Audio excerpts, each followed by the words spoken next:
Um, I hope you noticed, if you looked at your Blackboard account, that I have been given a date for the midterm. The midterm is scheduled to be the week of October 18th. That's not next week, but the week after. I'll tell you on Tuesday exactly when to expect it, but I'll probably give you a number of days that you'll be able to take it. It'll be over, I won't give you a specific time that you have to sit for it, but you will be able to have time to do it on your own time. The only thing is that once you start this test, you have to complete it. It's 75 minutes unless you're entitled to extra time. If you are entitled to extra time, I wish you would email me to let me know that you're entitled to this. I think I know the people that are, but let me know if you are entitled to extra time, then let me know so I can set up your test with the extra time. The way I'm going to set it up is that you will be given 75 minutes to complete the midterm. Which means that once you start it, you have to complete it. If you walk away from it, your time will run down and you will not be allowed to come back to it. So be very careful about when you start the test that you have the time to sit and complete it in one session. As practice for this, I'm going to be giving you on Blackboard, because that midterm is going to be on Blackboard. I'm going to give you a practice midterm on Blackboard. It's going to be available tomorrow. I don't know exactly when I'm going to set it up, so it'll be available tomorrow. In addition, don't forget that after today's class, you will have access to a test on Delta Math. That test on Delta Math is on the material from chapters 3 and 4. That has to be completed by tomorrow night. The practice midterm, which is on Blackboard, I'll be giving you time probably until next Thursday to complete it. Again, it's going to be set up the way the midterm is going to be the same. It's going to be 20 multiple choice questions, the same setup, so that you'll have practice as to how to do the test on Blackboard. Since the only tests we've had have been on Delta Math, and the midterm is not going to be on Delta Math. It's going to be on Blackboard. So you have two tests coming. You have the test on Delta Math, which has to be completed by tomorrow night at 10 o'clock. It's going to be available right after this class. So sometime in that period of time, you've got to do that. And then there's going to be this practice test on Blackboard, which is going to be a preview for the midterm. Now I'm going to continue to take that as a mark as well, so that after these, you'll have 3 test marks that will be included in your grade. Again, and the midterm, which is going to be 20 questions, the pre-practice midterm and the midterm are each 20 multiple choice questions. The midterm itself is worth 10% of your final grade. So make sure you do the practice midterm so that you'll be prepared for the midterm. What we're going to be doing today is, first we're going to start with some new material from Chapter 5. Chapter 5 is not included in the midterm. Chapter 5 is what we're continuing because we've got to complete the coursework for the term. So we're going to be working on Chapter 5 today. We're going to start, and the last 3/4 of an hour of the period, we'll spend some time reviewing for the midterm. I'm going to review some material today, and then I'm going to complete the review on Tuesday.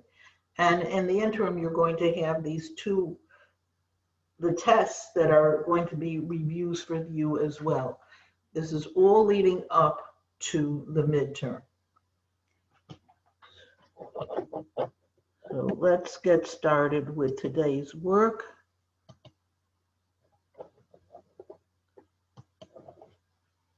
What we're going to be doing is talking about in Chapter 5 something called rational expressions.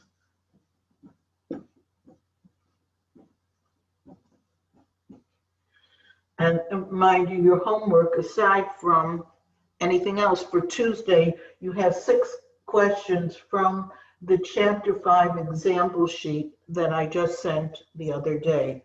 We're now on Chapter 5, and those examples are going to be on rational numbers. I'm not going to give you additional homework from Delta Math until next week because I have these 2 tests that I've set up for you, so that's enough work for you to do for math. Okay, what does a rational expression mean? Well, the word rational comes from the root ratio, and a ratio is a fraction. So what we're going to be doing is talking about working with fractions that have variables in them. They're going to be algebraic fractions. And all the things that you learned how to do with fractions, we're going to review using these rational expressions. We're going to learn how to simplify, or sometimes called reduce the fractions. We'll talk about multiplying, dividing of fractions. We'll talk about adding and subtracting of fractions. Then we'll talk about how do we solve equations that have fractions in it. That's all part of what this chapter is about. And in order to do it, what I'm going to do is I'm going to review with you how you do an example that's just a plain fraction, and then show you how it pertains to a question that has variables in it. That's a rational expression. So the first thing we usually do when we talk about fraction is something called reducing the fraction, or also sometimes called simplifying the fraction. What happens is that there are many different versions of a fraction. For example, if I take the fraction 1 over 2, 1/2, it's also equal to 2 over 4. It's also equal to 25 over 50. And there are hundreds and thousands and really an infinite number of different versions to this fraction. In other words, the ratio 1 out of 2 is the same as the ratio as a 2 out of 4 or 25 out of 50. Now, you all know this. Now, if you're talking about the fraction 1/2, and I'm talking about the fraction 25 over 50, we have to know that we're really talking about the same number. So what's usually done is we reduce the fraction to its lowest terms. We simplify it. So if I have something like 25 over 50, the way I simplify it is by looking for a common factor in both the numerator and the denominator. And it turns out in this case, the greatest common factor of the numerator and denominator is 25. In other words, the numerator is 25 times 1, and the denominator is 25 times 2. I can cancel out. Cancel out means divide out the common factor in the numerator and the denominator. And if everything gets canceled out, make sure that you put a 1 where here, if I did 25 into 25, I got 1. Don't forget to put in that 1. So that this is equal to 1 over 2. So the simplest form of 25 over 50 is 1/2. 1/2 is the reduced value. The reduced fraction, 25 over 50, is equal to 1/2. Now, this is not anything new to anybody here, I'm sure. But what happens when we get a little bit more complicated? What happens if we have a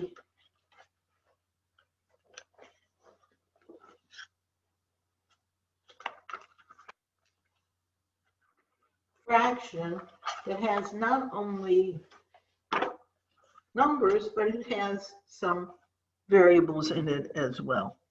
Well, the idea is the same. Let's say I have this fraction.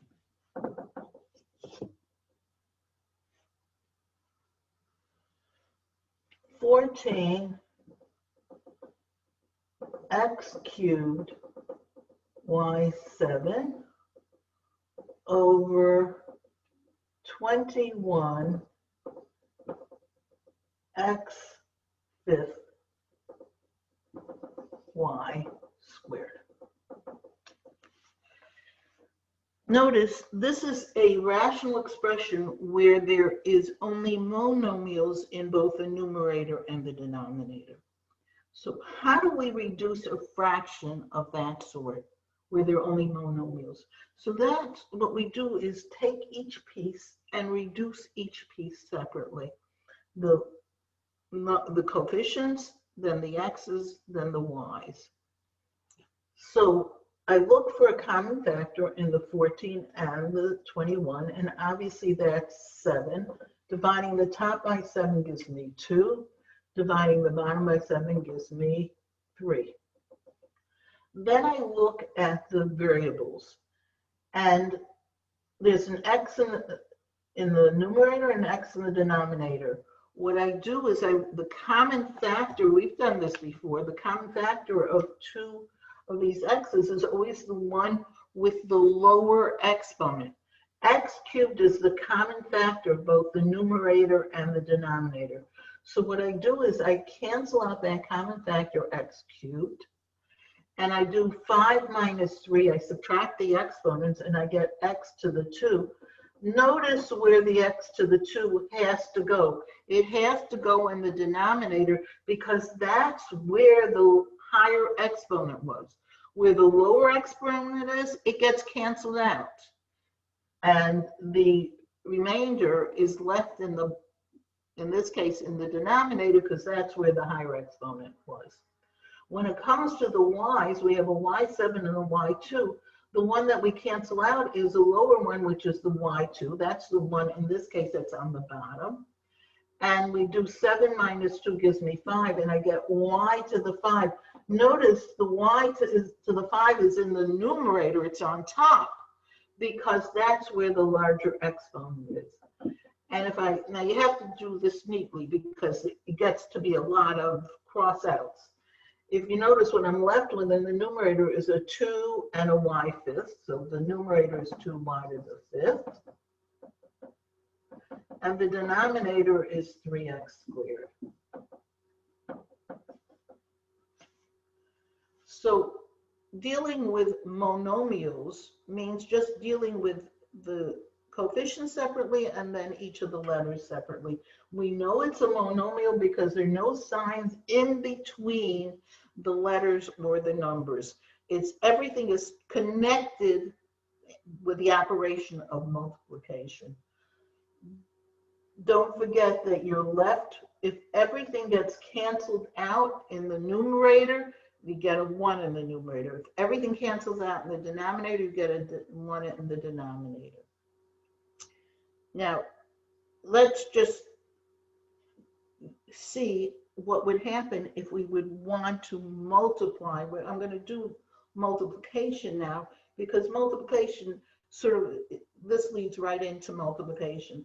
Then what we'll do is we'll do them with polynomials. But let's deal with monomials and deal with multiplication and division.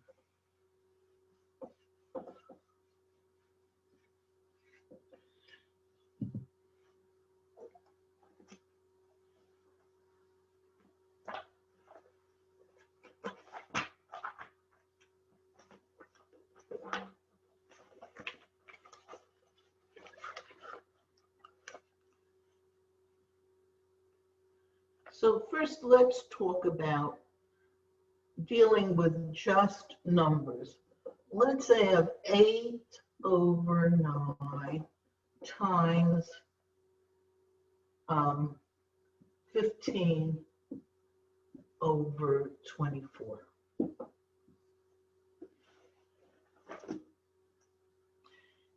Again, we'll talk about how to deal with this with just numbers, then we'll go on to our rational expressions. The basic rule of multiplication is to multiply the numerators together and to multiply the denominators together. You do not cross multiply. You multiply the numerator times numerator, denominator times denominator. But what we sometimes do to make our life a little bit simpler, to make the numbers not so big, is we try to reduce.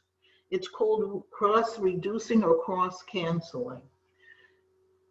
You either could do the multiplication first and then reduce, or you can do the reducing and then do the multiplication. How do we cross-cancel? Let's say I take my 8, my first number in the numerator. I look in the denominator and see if there's any number in either denominator, it can be in the same fraction or in the second fraction, that has a common factor. And if you notice, 24 has a factor of 8 as well. So I can cancel out the 8. Notice if everything cancels out in one of the positions, I put a 1 there. 24 divided by 8 gives me 3. I then go on to the 15. I want to see, is there anything I could cancel out the 15 in the numerator, anything in the denominator? And again, it could be in the same fraction, or it can be in the opposite fraction, the other fraction. Notice I see, well, in the 9 and the 15, they have a common factor of 3. Dividing the 9 by 3 gives me 3. Dividing the 15 by 3 gives me, I'm sorry, it doesn't give me, it gives me 5. I keep looking. Is there anything common in numerator and denominator? No. Once I canceled out any common factor from the numerator and the denominator. No, it can't be two numerators together. It can't be two denominators. Even though these are both 3s, they're both in denominators, I cannot cancel them. I then finish my problem by multiplying the numerators together. 1 times 5 is 5. 3 times 3 is 9. And my final answer becomes 5 over 9. And I don't have to reduce anymore because as I was going along, I did the reducing. I simplified as I went along. If this would have been a division problem, if I would have had something like this,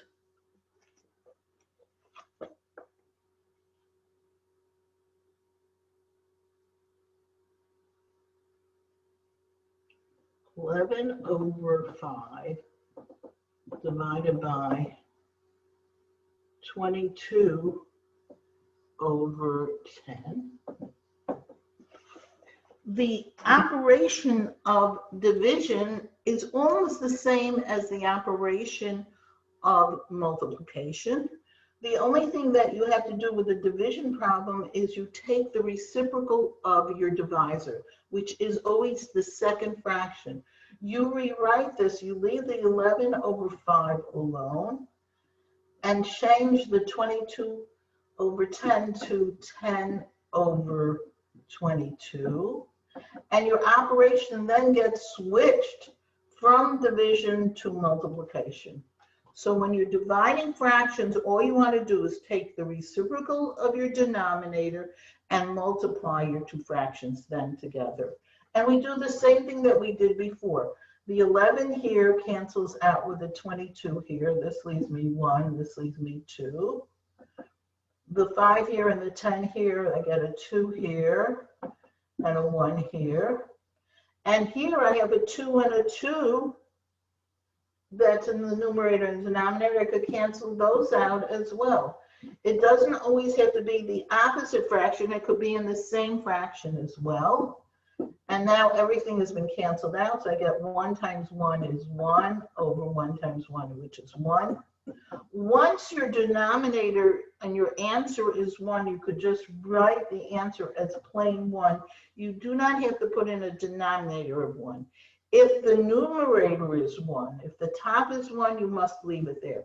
But if the denominator, the bottom is 1, you could write the answer as a whole number without putting in that 1. So those are the operations of multiplication and division. Let's see if you can do an example with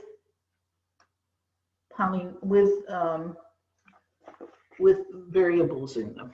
Okay, so I'm going to give you a problem to try.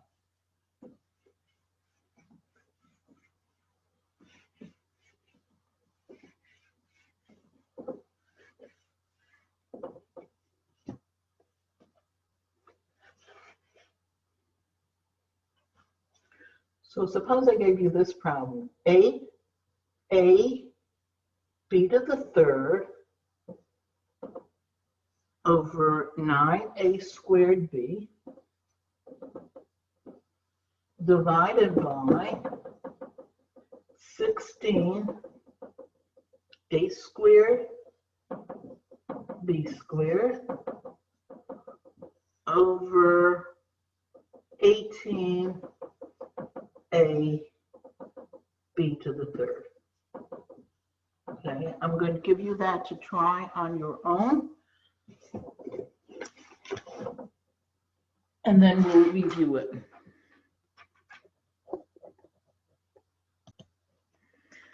Okay, I think we should try this together now. Now, notice I see that this is a division problem. So the first thing I do when I have a division problem is I take the reciprocal of the second fraction. The second fraction is called the divisor. I flip it over. So I make this expression 8a b to the third over 9a squared b. In other words, I don't change the first fraction, but I change this to a multiplication and flip this over. The 18ab to the third goes on top, and the 16a squared b squared goes on the bottom. So that's the basic difference between multiplication and division. The first step in a division problem is flip your second fraction so you can make it into a multiplication. Then the next step is to try and cross cancel. So I do that by starting right at the top in the first and work my way across. I have an 8 in the numerator. I look, is there anything in the denominator that I could cancel out with the 8? And I do. I see a 16. Remember, it has to be a numerator with a denominator. It can't be two numerators together. It cannot be two denominators. It always has to be a numerator with a denominator. So the 8 I can cancel out, and the 16 divided by 8 leaves me 2 over here. Then I go to the a. Is there any a? There's an a in the numerator. Is there any a in the denominator to cancel out with? And actually, there's one here and there's one here, and it doesn't matter which one I cancel it out with. Let's do this one. So this I'm canceling out. A squared divided by a leaves me a. Remember, when you're dividing, you're subtracting exponents. The exponent here is 2. The exponent here on plane A is 1.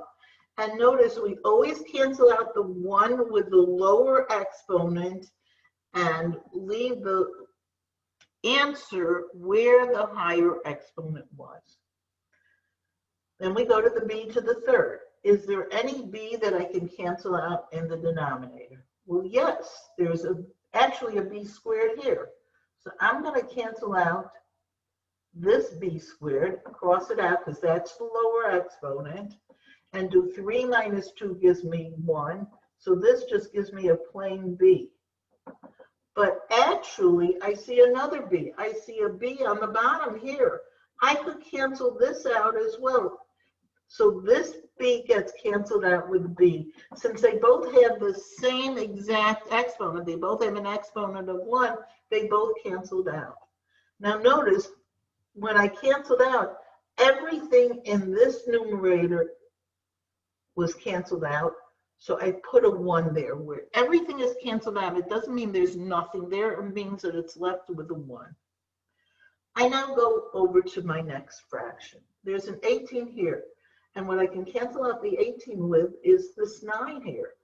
This 9 gets canceled out, and this 18 divided by 9 is 2. But notice there's a 2 on the numerator here and a 2 to the denominator here. Those 2's can be canceled out as well. So these 2's get canceled out. I'm trying to cancel out as much as I possibly can. The next thing I see is the A. The A, oh, there's an A here. I know there's any A in the numerator with any A in the denominator. So this A cancels out with this A here. Again, they have both exponents of 1. They both totally canceled out. But again, this whole denominator now canceled out. I better put a 1 there. Now I'm going to the b cubed. Is there any b that was not canceled out? No. There's no b's left in the denominator, so I am finished. What am I left with? The only thing I'm left with in the numerator is, and this is where you really have to be careful and neat. There's a 1 times b cubed is a b cubed. And in the denominator, the only thing I'm left with is the a squared. So my final answer became out to be b to the 3rd over a squared. And it's just a matter of being careful. Any numerator with any denominator. Again, this was a division problem, so I had to flip this, and then I had to reduce. And notice, I could have multiplied everything across and reduced at the end, but it's this cross reducing, this cross canceling makes the final problem easier to do. Is there any question about this? Okay, so let's see what happens. Let's see what happens. This is when my rational expressions are monomials. Let's see what happens when we have polynomials. So I'm going to erase this, and I'm going to do something with a polynomial. I'll start again. I'll go back to reducing or simplifying, and then I'll go back, then I'll do multiplication or division.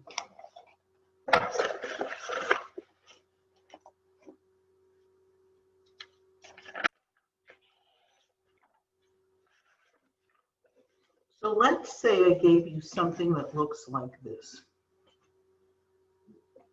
20y squared minus 45 is my numerator. My denominator is 10y squared minus 5y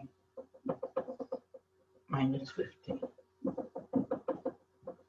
Now this happens to be a rational expression that happens to have my numerator and denominator both being polynomials. The numerator happens to be a binomial, 2 terms, and the denominator is a trinomial. So how do we handle it when we have these more complicated examples? So the thing is, the concept of finding a common factor to cancel out from the numerator and denominator works here as well. Listen to the terminology. We're looking for a common factor. Well, in order to find a common factor, what we have to do is the process of factoring. The common factor is something that's going to be multiplied.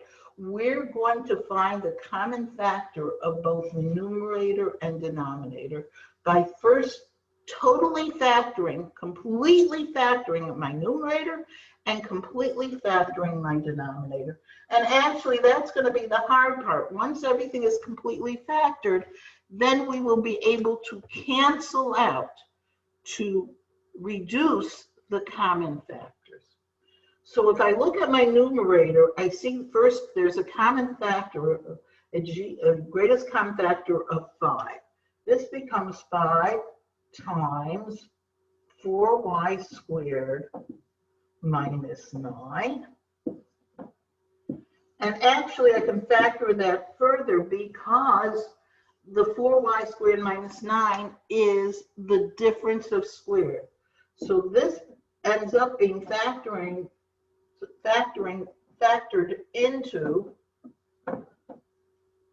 the 5 on the outside, 2y plus 3 in one parentheses, 2y minus 3 in our other parentheses. In other words, we get the difference of squares gives us the conjugate binomials. Okay, now we go to the denominator. In this denominator, we also have a common factor. The common factor in this case is again 5.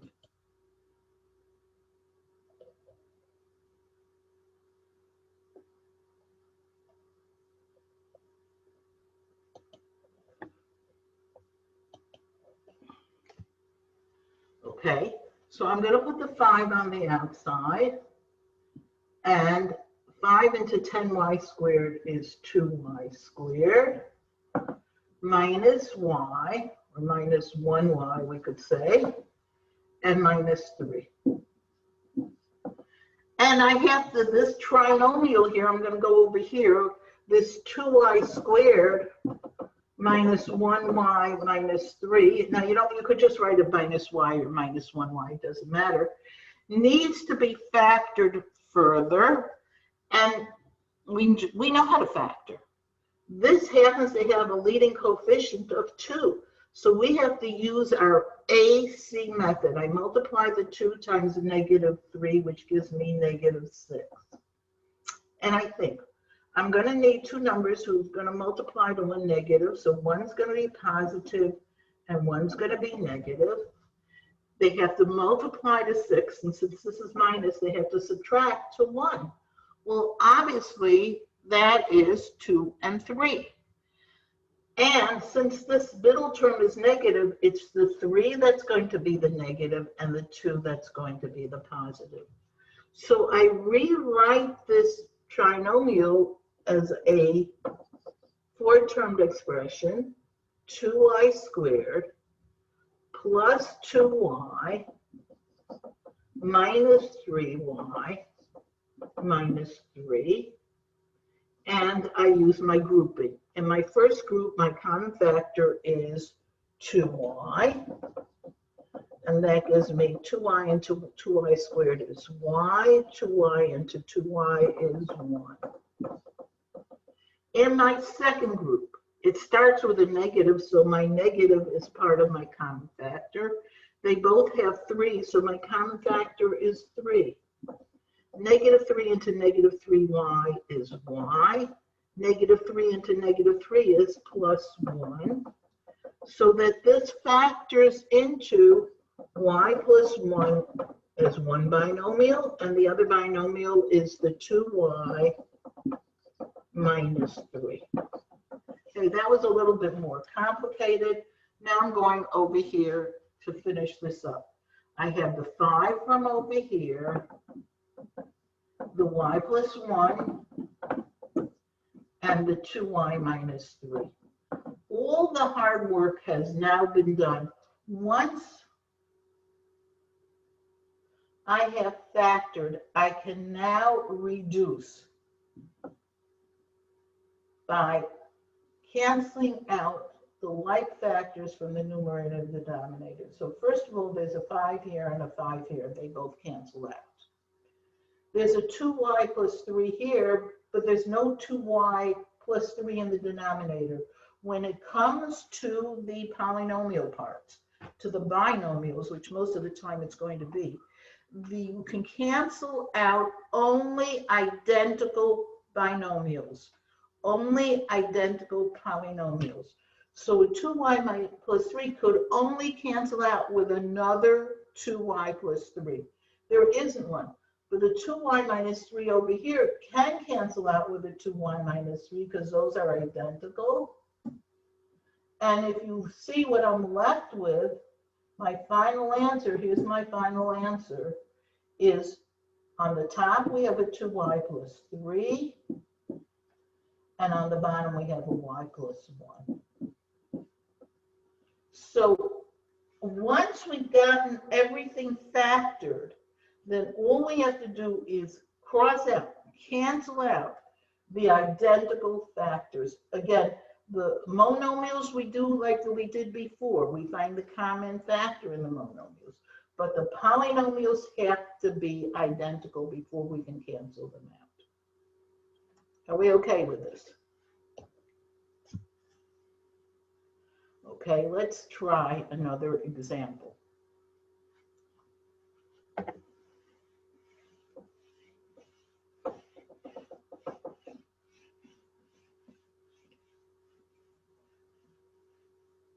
Now, before I do another example, I want to make one quick change in what I said. Let's say I had this example here. X plus 2 times x minus 2, it's already factored, over 2 plus x times 2 minus x. Suppose you had factored your fractions the way I told you before, and you're ready to cancel them out. Now these are binomials, so they have to be identical. So let's see. The first binomial I see is an x plus 2. Is there another x plus 2 in the denominator? And there isn't. The only thing we have that looks a little bit similar to it is the 2 plus x. It's the same binomial except the order of the terms have been switched.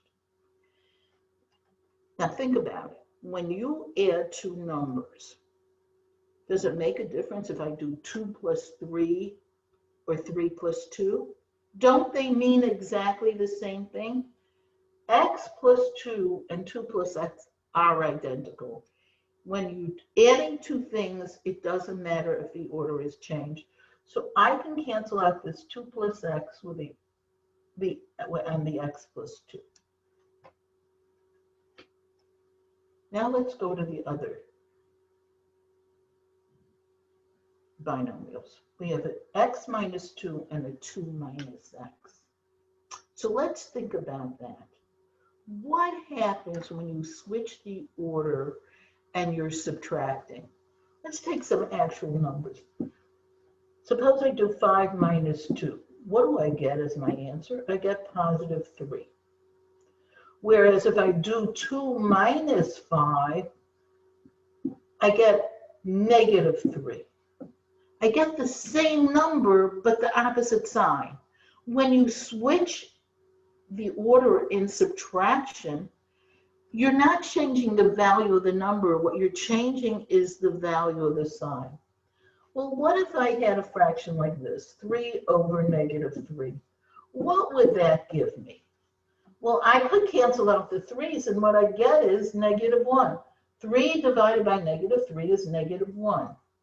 In other words, what this means is that if you switch the order of a binomial with a minus in it, you are changing its value. It isn't identical. X minus 2 is not identical to 2 minus x.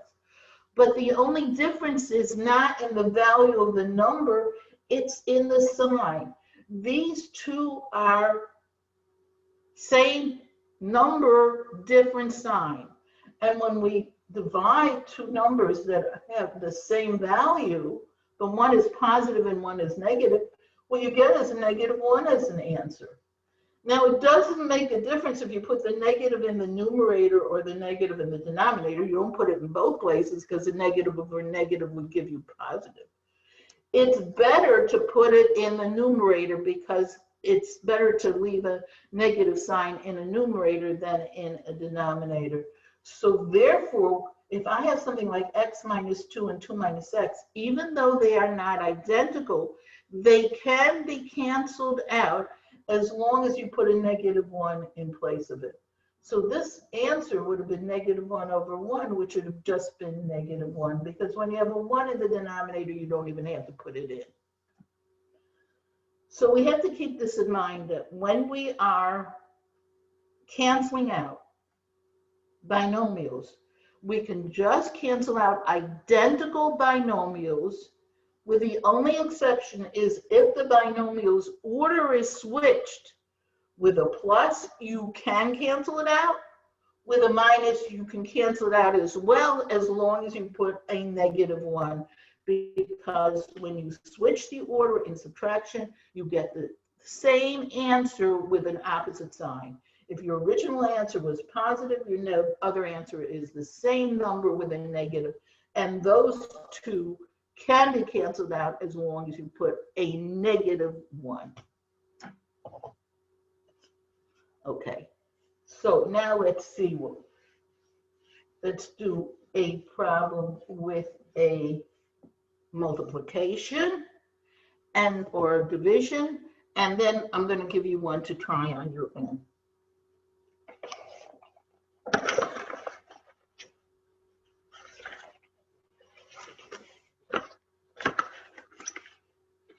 Suppose I gave you this problem.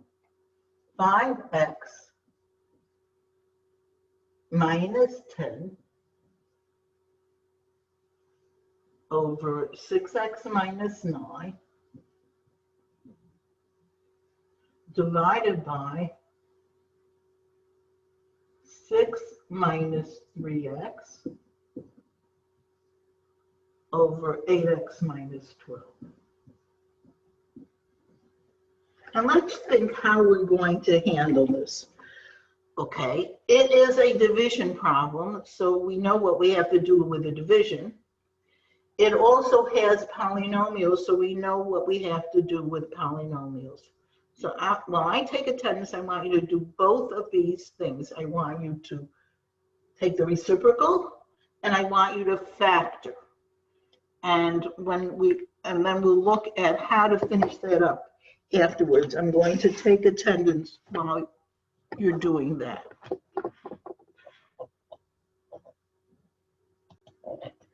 Okay, now we've rewritten it as a multiplication. Now we want to factor.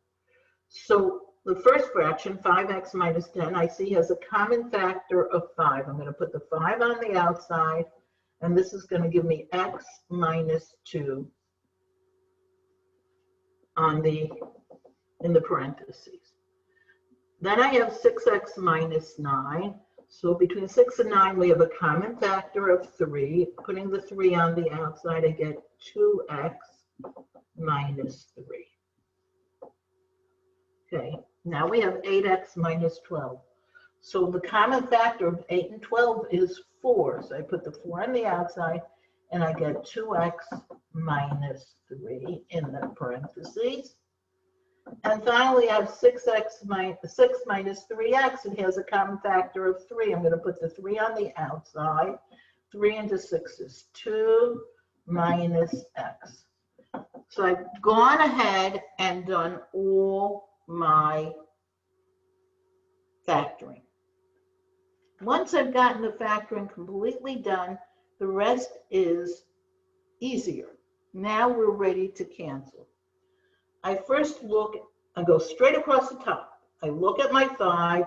Is there anything in the denominator that I could cancel out with a 5? And there isn't. So I leave it. Then I have an x minus 2. And I ask myself, is there anything that I can cancel out with the x minus 2? And I see not an x minus 2, but I do see a 2 minus x. It's the identical binomial except the order is switched.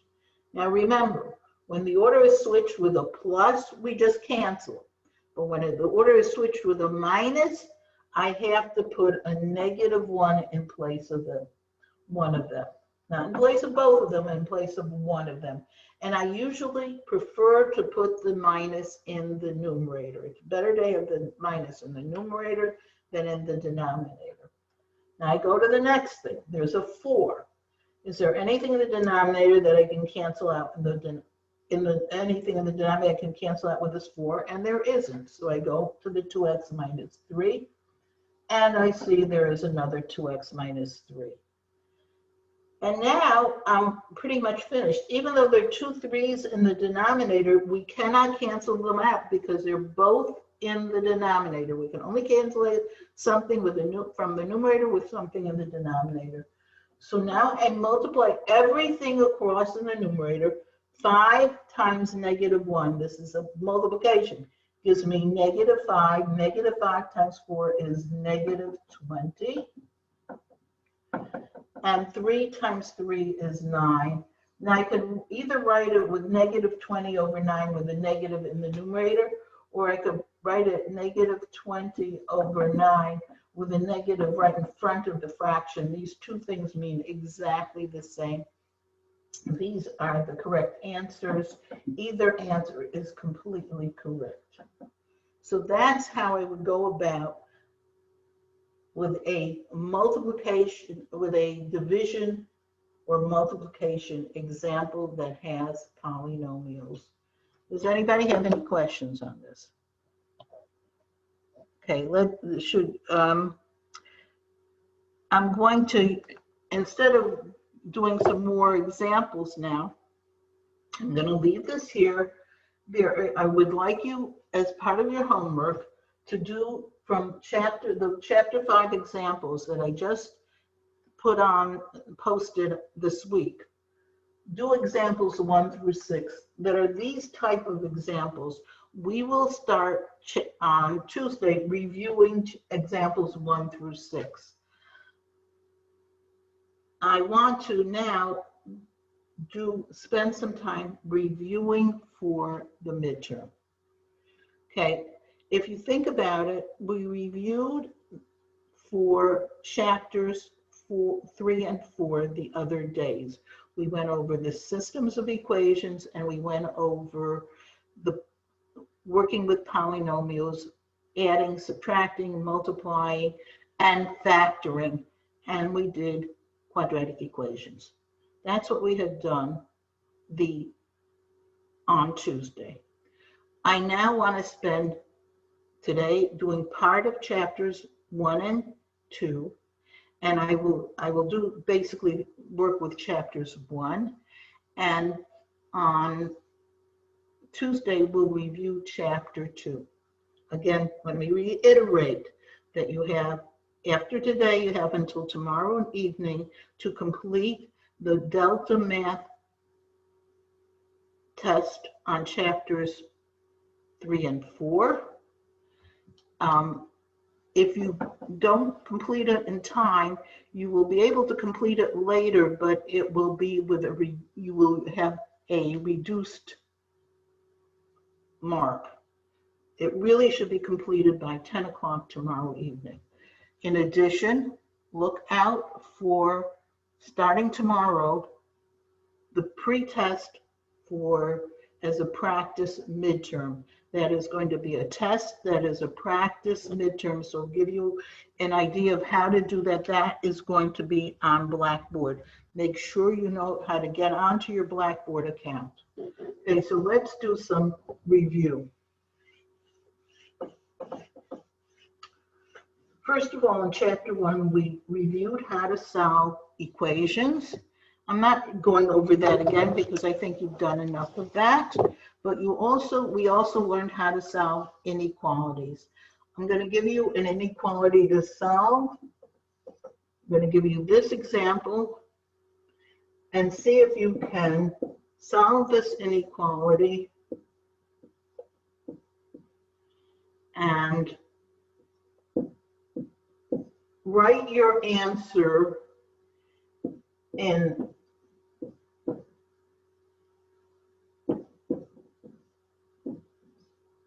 interval notation, number one, and also put it on the number, graph it on the number line.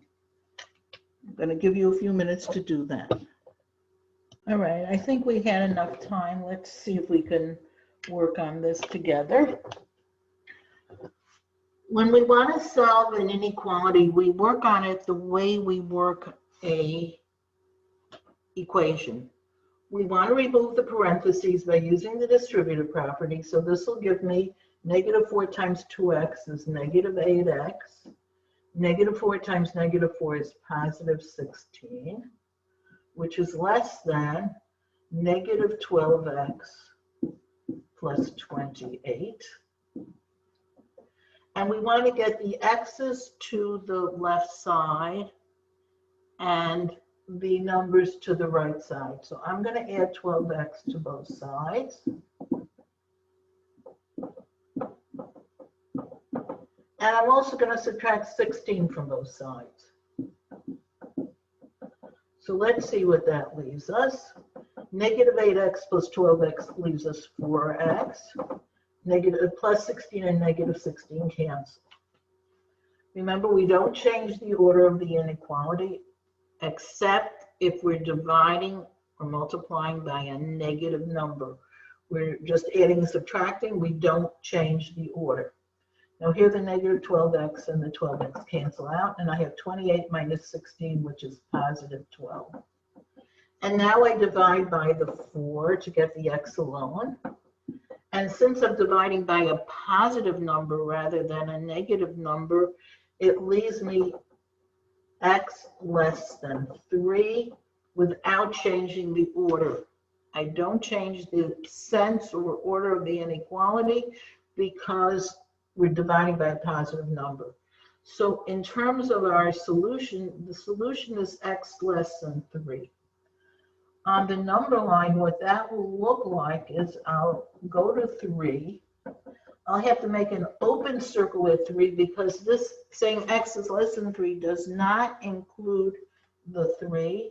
And then I have an arrow going to the left because this looks like it's pointing to the left.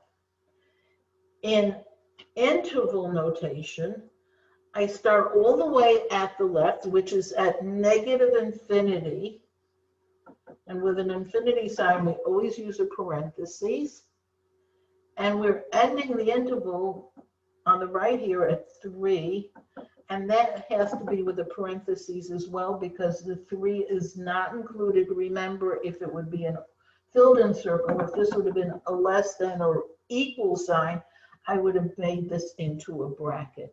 I fill in this circle when there is an additional equal sign in here, and that gives us a bracket rather than a parentheses.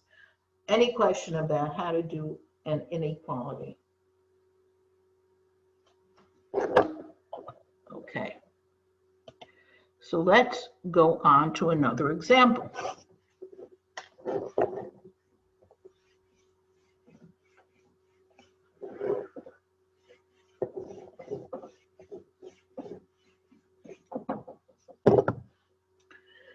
This is a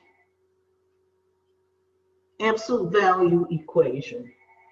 It looks like this. We have 3 minus 6 over 5x, close absolute value sign, plus 9 equals 11. Okay, I think we should do this together because it's a little bit of a harder problem. We want to, when we have an absolute value equation, we want to make sure that we have the absolute value all by itself. We want the absolute value to be isolated. So the first thing I'm going to do is take this 9 that's outside the absolute value and bring it to the other side, so that I end up with the absolute value of 3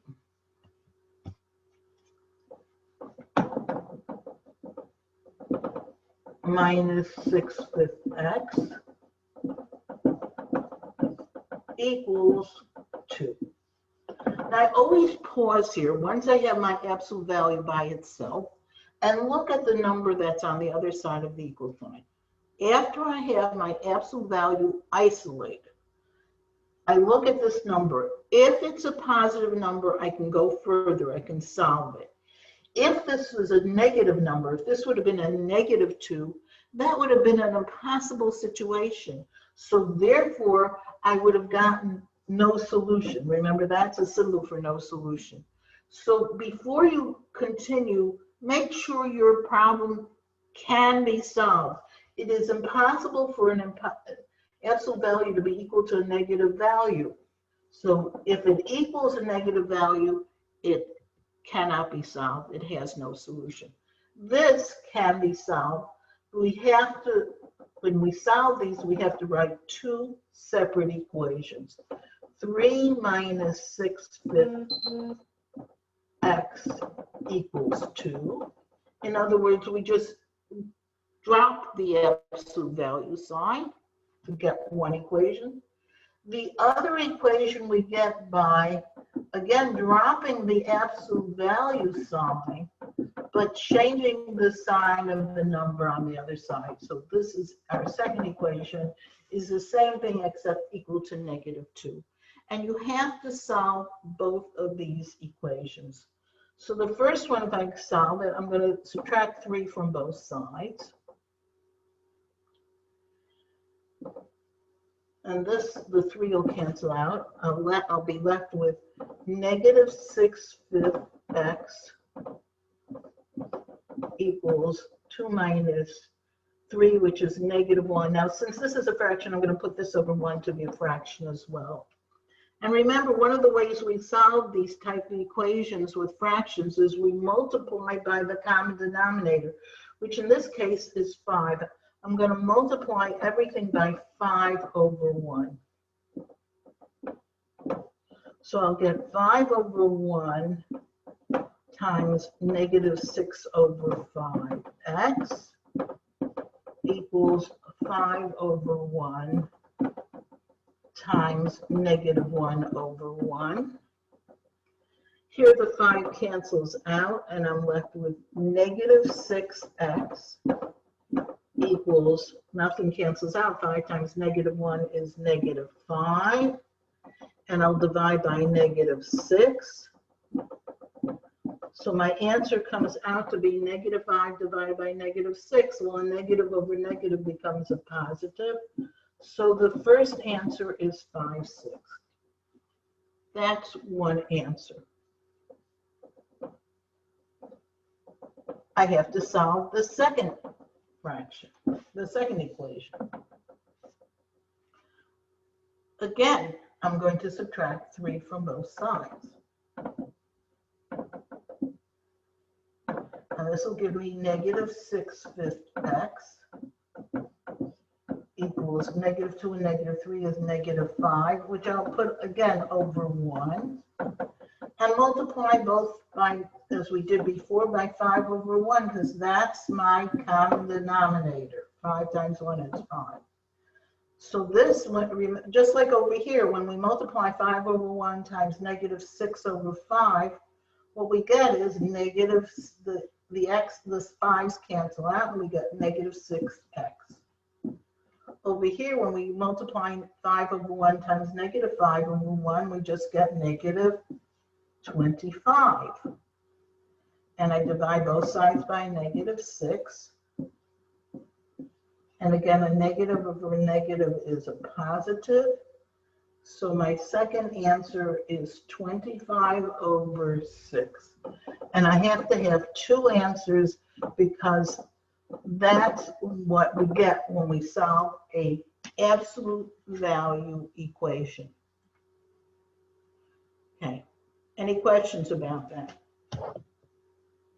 Okay, so let's try another example. Let's do one more example, and then we'll go for we'll leave the rest for Tuesday. Okay, I'm going to erase this. What's interesting is on a multiple choice test, some questions you can answer very quickly, and some take a lot of time Let me give you a little hint. Do the questions. Make sure you finish as many questions as you can. So if you see one is going to take you a long time, skip it and come back. But be careful that you don't, skip it and then come back to it at the end where you have more time. You don't want to spend so much time on one problem that you don't get to the end of the test. You must get to the end of the test. You must do all the problems. Okay, so here's a question that we've seen a lot. It says the perimeter of a rectangle is 28 inches, is 28 centimeters. The length is 10 centimeters longer than the width.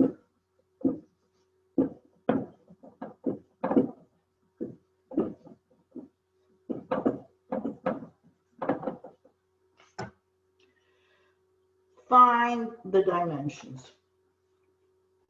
I'm going to give you a few minutes to try it on your own, and then we'll do it together. Okay, let's see if we can finish this up now. Let's draw a picture. Here's a rectangle. We know in a rectangle the two pairs of opposite sides are equal. Let's call this our width. If this is W, this will also be W. And here's our length. Now, what do we know? We know that the length is 10 more than the width. That means that this is equal to W plus 10. 10 more means add 10. If it would have said 10 less, I would have done W minus 10. So it's W minus plus 10 for this side, and W plus 10 for this side. And in terms of W, I have all four sides, W, W plus 10, W, and W plus 10. And I know the perimeter is the sum of all four sides.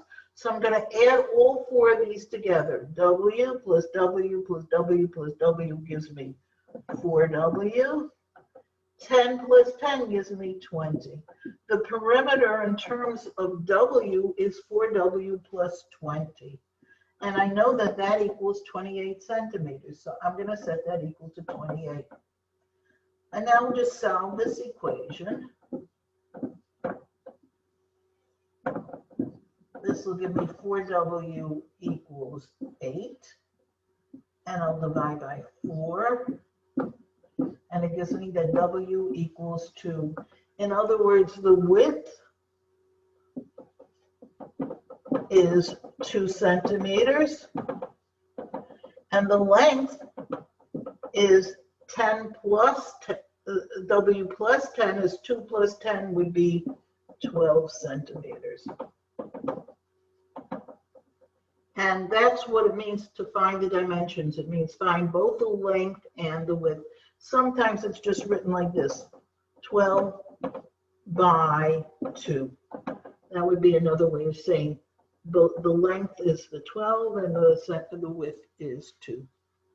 Okay, I think we're going to stop now. Does anybody have any questions they'd like to ask me? Everybody clear about what we have going on